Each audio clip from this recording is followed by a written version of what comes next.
The Assembly will hear an address by His Excellency Emmanuel Macron, President of the French Republic. I request protocol to escort His Excellency and invite him to address the Assembly.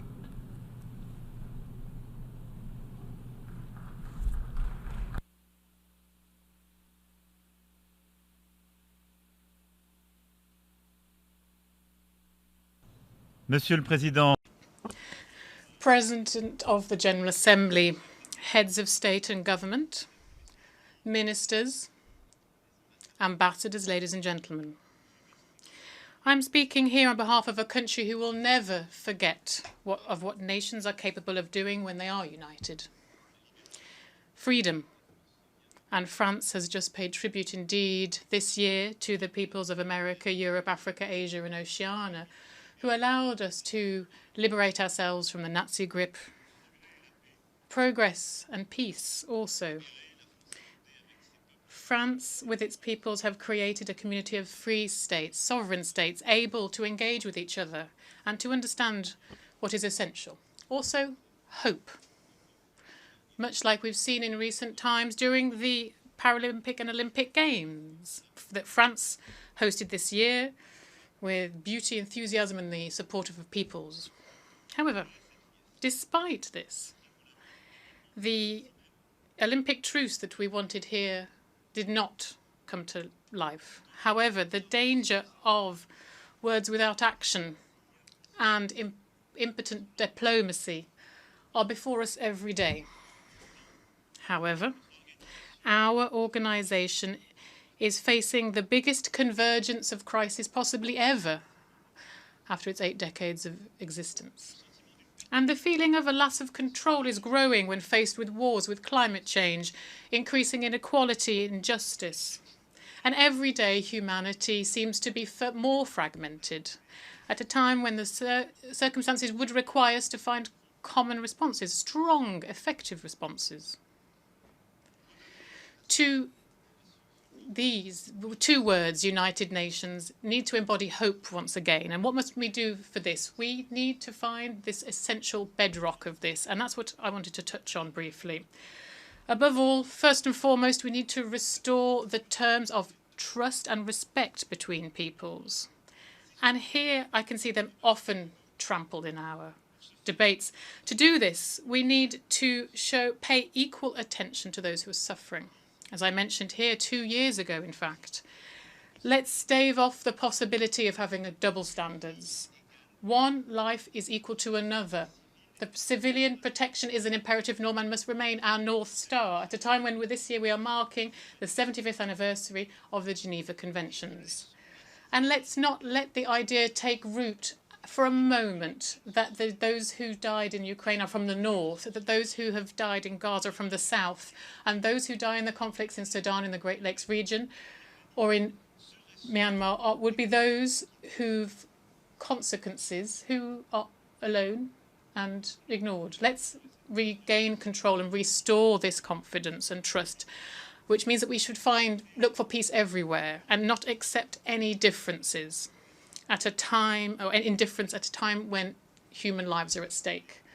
Let's not accept any difference when difference being made when territorial integrity and the sovereignty of states is at stake either. These conflicts today call into question our very capacity to ensure that our UN Charter is respected. And when I see some people want to propose peace by asking for capitulation, it's surprising. We can't even, how can we could support any idea like this? I would like to reiterate here how the protection of civilians, of all humanitarian workers, of all of those who are working to defend our common values is crucial in each and every one of these conflicts. Next, we must provide a common response to the great challenges, the 2 wars that are affecting Europe and the Middle East. Russia, indeed, is waging a war in Ukraine for territorial conquest, scorning the most fundamental principles of international life. They are guilty of violating the law, ethics and honour. Nothing that they're doing is in line with the common interest of nations, nor the specific responsibilities that they shoulder within this organisation. The fate of Ukraine is a question of peace and security in Europe and around the world.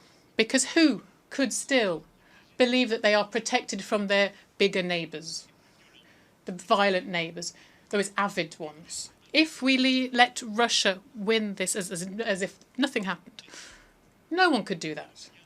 It is therefore in our common interest and the common interest of nations that Ukraine be restored in its legitimate rights as soon as possible and that just and lasting peace be built. France will continue to do everything in its power so that Ukraine can hold strong, be out of danger and obtain justice. France will continue to provide it with the equipment that is necessary for its defence, and with its allies and partners that are closest to them, France will support the remarkable resistance of the Ukrainian people and will commit to their lasting security. Let us look for peace. France will join its forces with all of those sincere partners to build solid peace in Ukraine, for Ukraine and for Europe. I know that for many of us, the key issues are elsewhere.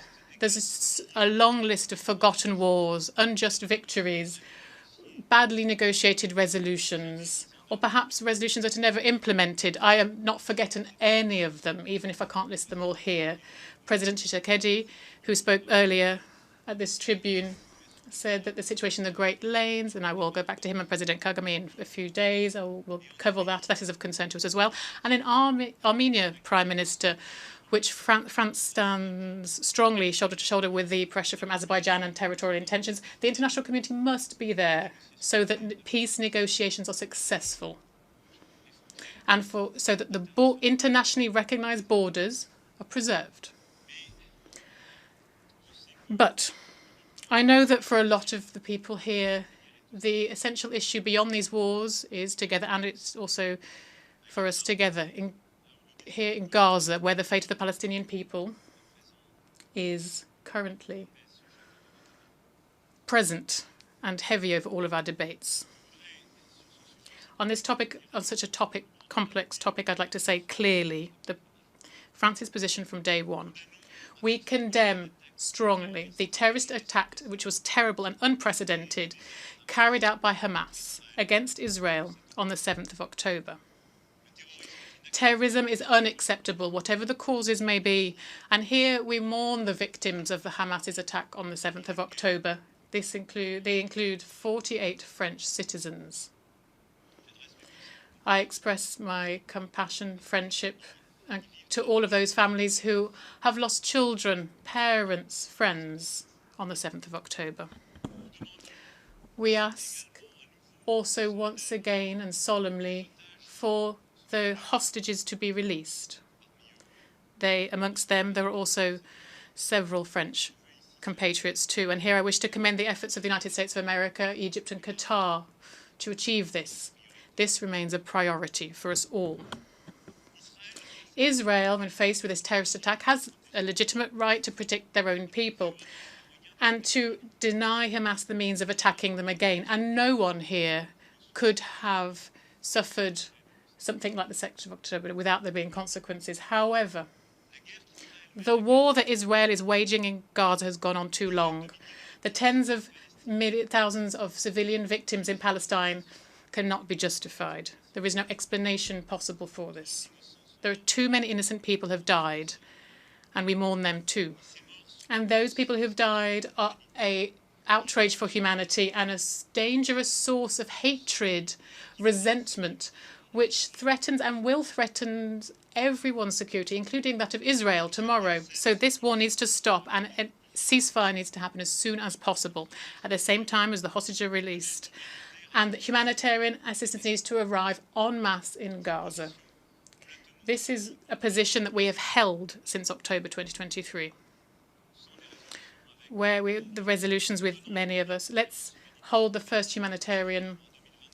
We held a humanitarian conference for Gaza in November 2023 in Gaza. It's now a question of political will, given the destruction of the military capacity of Hamas, and it is imperative that a new page is turned in Gaza for the guns to be silent, for humanitarian workers to return, and for civilians to finally be protected France will participate in any initiatives that will save lives and would allow for everyone's safety to be protected. The deployment of an international mission must open the way for the implementation of the two-state solution. It is up to the Security Council to take a position on this.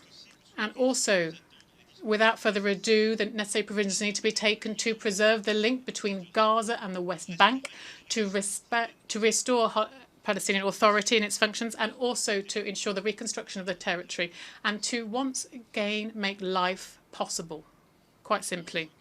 France will ensure everything can be done so that Palestinian people can finally have a state side by side with Israel. The conditions for just and lasting peace are well known. We just need to open the way for this, and the path towards this must be as short as possible. France will therefore is committed to the two-state solution and will renew its action so finally it can benefit the people and meet their legitimate aspirations. A Palestinian state should be created, given all the necessary guarantees, security guarantees for Israel. So we should build the reciprocal recognition and common security guarantees for all in the region. And we'll be working on this over the next weeks with Israelis and Palestinians, with all our regional and international partners as well. And at this time, at the moment, the main risk is that of an escalation. I extend my brotherly thoughts to Lebanon and the Lebanese people. Hezbollah, for too long, has been running an untenable risk of dragging Lebanon into a war. Israel cannot, without consequence, just expand its operations to Lebanon. France demands that everyone respect their obligations along the blue line. We will therefore act to ensure a diplomatic voice can be heard, a voice that is indispensable for sparing civilians and preventing a regional conflagration. We cannot have a war in Lebanon. There cannot be a war in Lebanon.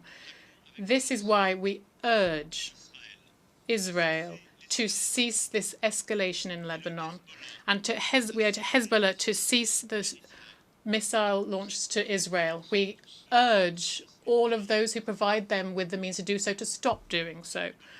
We have asked for the Security Council to meet today, indeed, to this end. And I welcome this. And the French minister at this end of the week will head to Lebanon themselves. So it's the same unity that we must show when faced with the great regional challenges and the global challenges before us, because beyond the conflicts that we are seeing, that I've just mentioned, we need together to continue to ensure that sovereignty is respected, everyone's sovereignty. Regional and international solutions need to be built to tackle these challenges. And this is the idea behind the relationship we wish to have with Africa, a new partnership. And that is for what for the last 2 years we've been doing, working to do. France has done a lot over recent years for the African continent. France has done a lot over the last few decades, but more specifically in the Sahel, where the French army have fought successfully against terrorism, side by side with regional and international partners. However, the military coup d'etats in the region have meant that we had to take the necessary conclusions. But Europe and Africa have a shared destiny, which demands a broad partnership, a partnership for peace and security, of which the terms need to be renewed, more training, more equipment, more mutual respect.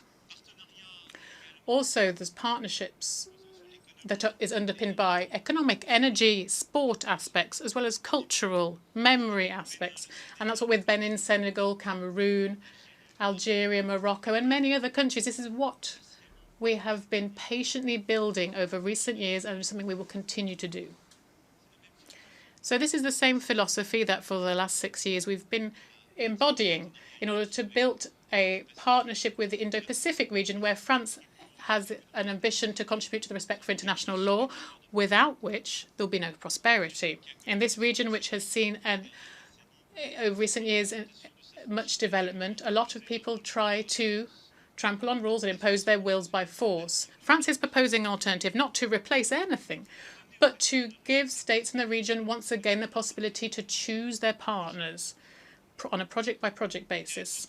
French territories in the Indo-Pacific have unique expertise in the fight against climate change, protection of biodiversity, the development of clean energy, or the fight against cross-border threats. And our vocation is this in the region, and it is to cooperate with all on the environment. As you've understood, this partner-based logic is one that seeks to build new balances, to refuse that the world be fragmented, where old rule books are thrown aside. We respect each other. We build the paths towards peace and stability. So beyond that, the challenge that we have is, of course, affected by the conflicts that I mentioned.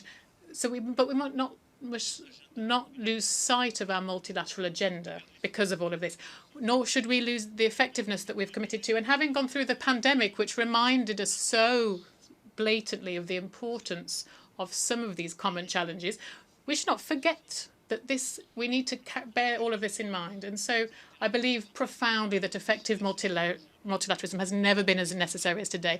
It must give results. It must give results for development, fight against inequality, education, healthcare, climate, biodiversity, and technology. On each of these individual pillars, we need unity. And we need also to do everything we can to avoid a divide between the North and the South. And that's exactly the philosophy that we have developed in the Paris Pact for People and Planet that more than 60 states have already joined. Firstly, we need to ensure that never we will push a state to choose between these objectives. Why would the states of the North teach lessons to the states of the South and try and explain to them that they should respect climate and therefore renounce on very economic opportunities? This is something we didn't do 20, 30 years ago. It would be unacceptable. Therefore, we need to build an agenda that allows, at the same time, progress to be made in the fight against inequality and for social development, for education, for climate and biodiversity, and global health. Then, solutions need to be made, and these solutions need to be based on the proposals of the states themselves. And this is what we, for example, started to do with our partnerships for a just energy transition.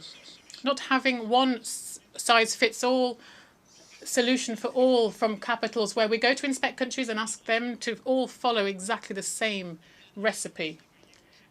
Each country has their own path. That is the key to sovereignty. Now, then we need a public financing arranging and also leveraging the private sector too.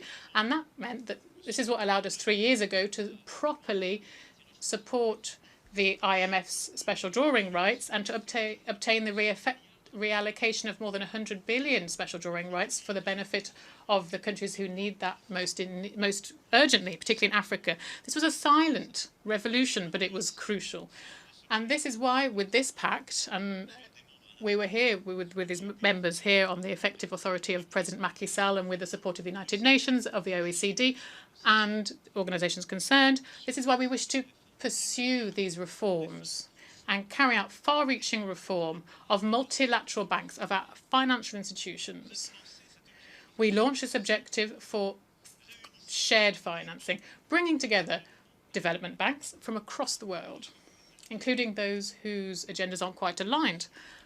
We need to work on this common financing agenda so that we can meet the objectives that I mentioned. And we together, and I hope in the months to come, as soon as then, we will be able to carry out this reform of the World Bank and the IMF, firstly to renew its membership. These institutions were built at a time when many of you weren't independent.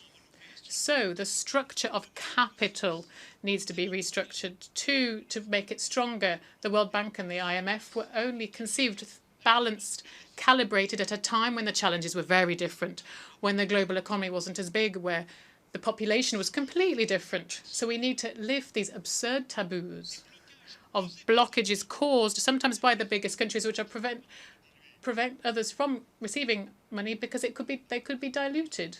We need to give the capacity to act to these institutions so that they can then fund that countries of the South need. And this reform is of imperious necessity for our credibility as a whole. And I'm saying to all of the richest countries and those who are around us on the table, if you decide not to do that, well, you'll see in the next few years, you'll see an alternative order emerge. They will forget your agenda. If you decide not to do this, and then we will be accused of cynicism and hegemony, and perhaps not wrongly. This reform of financial multilateralism is indispensable to address these challenges. We also need to pursue our climate biodiversity agendas too.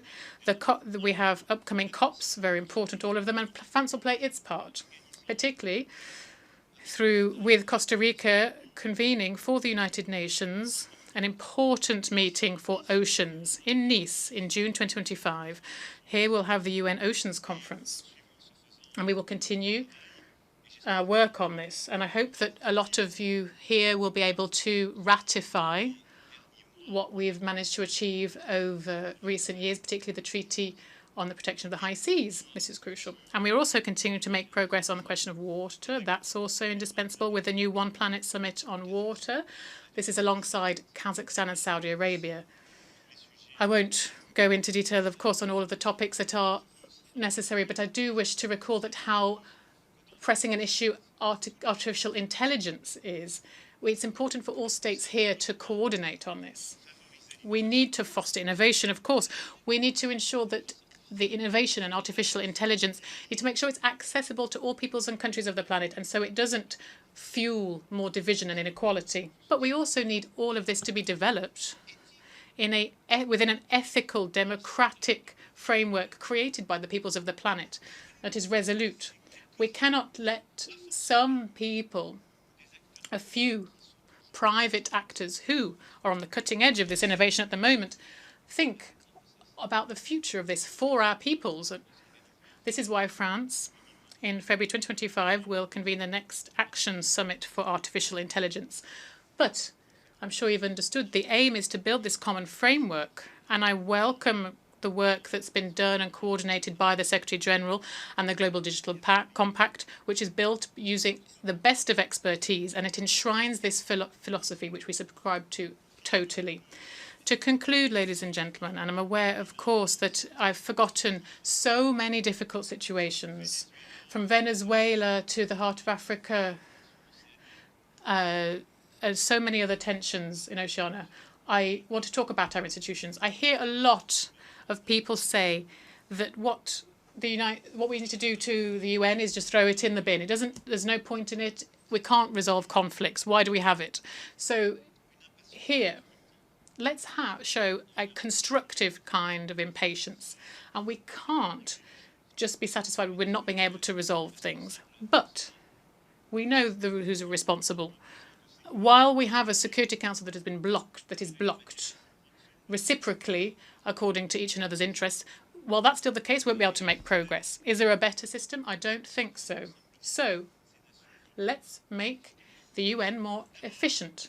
Firstly, perhaps making them more representative. And that's why France, as I reiterate here, is in favour of the Security Council being expanded. Germany, Japan, India, Brazil should be permanent members, much like two countries that Africa will decide to represent them. These new elected members will also need to be accepted. But the reform of the composition of the Security Council is not sufficient alone to make it more effective.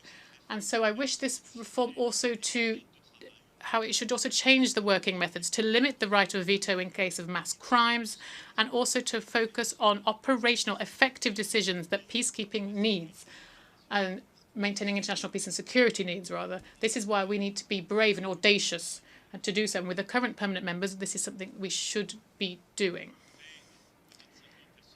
Almost 25 years after the Millennium Summit, it is now high time to be more effective, to act better on the ground for states and for civil society. And then beyond the United Nations, we must also mark a new era in each of our multilateral institutions, as I just mentioned.